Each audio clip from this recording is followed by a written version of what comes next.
Majinga Over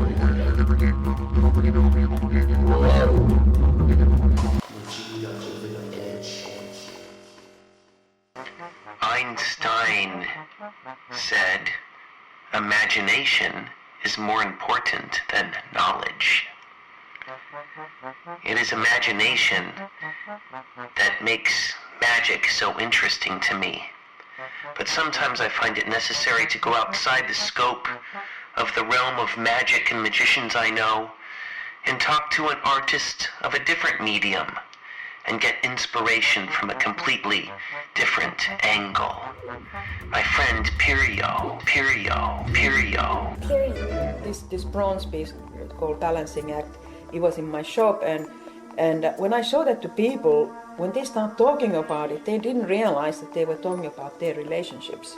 Like this one woman Very therapeutic. this one woman was going, God damn it, these guys, you can't live with them or without, and she was going on like half an hour, and she was really angry. And then I was kind of smiling to myself because she didn't realize that she actually told me very private things about her relationship. It's a Rorschach sculpture. It's a Rorschach sculpture. It's a Rorschach sculpture. It's a Rorschach sculpture. It's a Rorschach sculpture.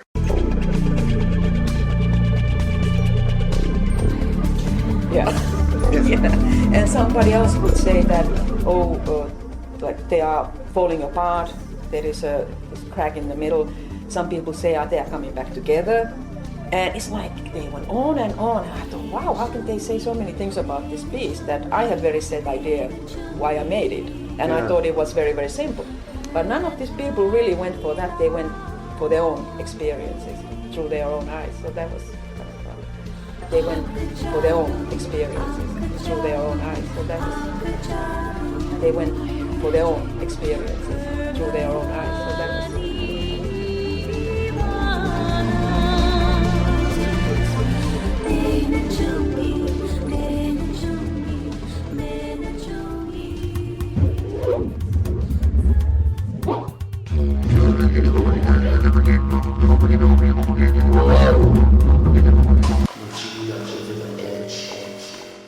Sculptors say that, you know, the sculpture is in the stone, you just have to chisel it out of it. So it was so obvious, and I had to, actually I didn't do very much at all.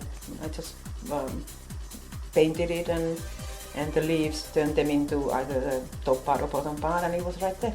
Yeah, so you're making these Venetian style masks, but you're using Indian fabrics, mixing a couple of different cultures and time periods together. Yeah, that's because I've been to India, you know, and I've actually seen a Chinese mask magician performing in India. Yeah. So that's what always interests me is combining different cultures, and you know, it has to be done artfully or it's too much of a mishmash, but I like that cross-pollination that happens in art. And how many masks would you estimate you've made and have in your house right now? Maybe just 10. Okay. Yeah. Less than a dozen. Yeah, it's Well, but if you consider the sculptures, you definitely have a lot of faces. You know, way more than 10. Actually, you know what? That is so true, because I started looking that anything I do, there is a face in there. Mm-hmm. I mean, like my painting. Yeah. And you know, one of my docent friends came here, and because we practice doing the docent work on the painting, and I say, well, why don't you practice on this? And she looks at it and say, those look like masks. And I never thought of them as masks. But now when I look at them, I say, yeah. But I had totally different idea. And then I start seeing there is a face there, and the wall piece there, the moon face, and the face there on the floor. So it's just the face, and I realized that it just came out with a different form. And when you see one of these faces, what's the first thing that strikes you about that image? You mean my work, or? Yeah, or any face or any mask in general. When you see that image, what's the first sense that flutters through your mind about that imagery? That's a very hard question to answer. Well, for me, it's the emotion, it's the expression on the face. I think that's the first thing I notice. And then I might notice the colors, and then I would notice the style and try to guess which culture, which era it's from. Okay, because I would say different. Like the mask is hiding your expressions. You know, But there's an because expression on the mask itself. There is. But like my masks don't have an expression. And actually, somebody was asking me like, because I said I'm making masks. What are you hiding? And I thought that was a very interesting question. And it's like, could there be something like unconscious that I'm hiding? Or I have no idea. I don't think so, but who knows where your ideas comes from. But like my friends, when they were looking at my sculptures, they say they're all dead. And I said, what makes you say so? Well, the eyes are closed. I said, no, they're not dead. They are in that transformative state of sleeping and being awake. And then I thought about that long time, and then I realized something very interesting that, you know, when people ask me, well, where does your idea come from? I on purpose keep it part of it secret. I don't want to know, and I don't need to know, and I don't want to explain it. Because when I'm sculpting, like I don't really always think what I'm doing. It's just a connection, my brain to my hand, and something from my heart and soul, and I don't want to explain everything. I can relate to that. That's the mystical experience. Yeah, it's like, where does this come from? Of course it has source. Now when I look at it, I can start explaining why did I make the bronze sculpture, or the one sitting on the table and all that, like part human and part stone. So I can go back to it if I want, but I don't think that explaining it too deeply is even necessary, because the viewer how they see it. Absolutely. That's what is important. The audience's mental contribution completes the picture. Yeah. This bronze was for balancing act. It was in my shop, and when I showed it to people, when they start talking about it, they didn't realize that they were talking about their relationships. Like this one woman Very therapeutic. This one woman was going, God damn it, these guys, you can't live with them or without, and she was going on like half an hour, and she was really angry. And then I was kind of smiling to myself, because she didn't realize that she actually told me very private things about her relationship. It's a Rorschach sculpture. It's a Rorschach sculpture. It's a Rorschach sculpture. It's a Rorschach sculpture. It's a Rorschach sculpture.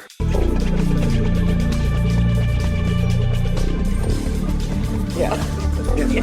And somebody else would say that, like they are falling apart, there is a crack in the middle. Some people say they are coming back together. And it's like they went on and on. And I thought, wow, how could they say so many things about this piece that I had very set idea why I made it. And I thought it was very, very simple. But none of these people really went for that. They went for their own experiences through their own eyes. So that was kind of fun. They went for their own experiences through their own eyes. So that was, they went for their own experiences through their own eyes.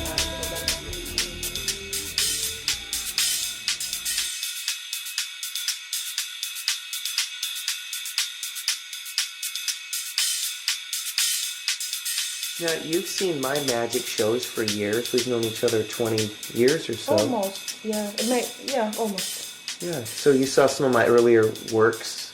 Yeah, it was the Los Gatos, the Cabana Club, where we have finished. I believe I did school. it. Yeah. That's where you came. I think we hired you like 3 times or 4 times.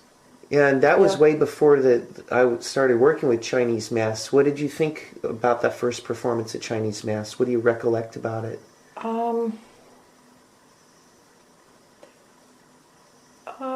It was different what you've done before, because like when you did shows that there are kids, you have to kind of do them that they appeal for both. But I think this mask show was kind of very sophisticated. Something like more mystical, something that you don't see a lot, because a lot of magicians act, you expect things to pop up from the boxes and bunnies coming out of the hats and all that. So I found that very, very sleek, and it was kind of, you had some black cape or something, and the music and the lights and everything. So that was kind of more like for adult audience, a more sophisticated audience. Speaking of sophisticated audiences, what did you think about when you saw that act on America's Got Talent? I was shocked of how these people treat artists or any human being. And because knowing you, I was sitting here and I don't believe this, that it was, these people, I have to say, if I'm really direct, that they don't have talent of their own. They're sitting behind that desk, and these people come there and do their best what they can, and if something goes wrong, how they kind of nail you and destroy you, and how they talk about you like you're not a human being or you're not there. It's unbelievable. I was very offended, you know. Well, you also work with puppets. You know, the fact of the matter is those are puppets of sorts. These judges are actors playing the parts of judges, and the producers are the puppet masters pulling the strings and literally telling them what they can or cannot say to keep the show going. Yeah. They edit it, just like this radio show will be edited. Yeah. Yeah, it's kind of almost like who do you know? Well, exactly like that, but I can kind of relate that, like when I take my work to galleries and how some of the people who have no talent as an artist, they just own that gallery and charge you 60% of your earnings and all that, and then they can really be very cruel to you. I mean, how they talk to you, like, we don't like that kind of stuff or something. I mean, it's so humiliating. So it happens in my position too.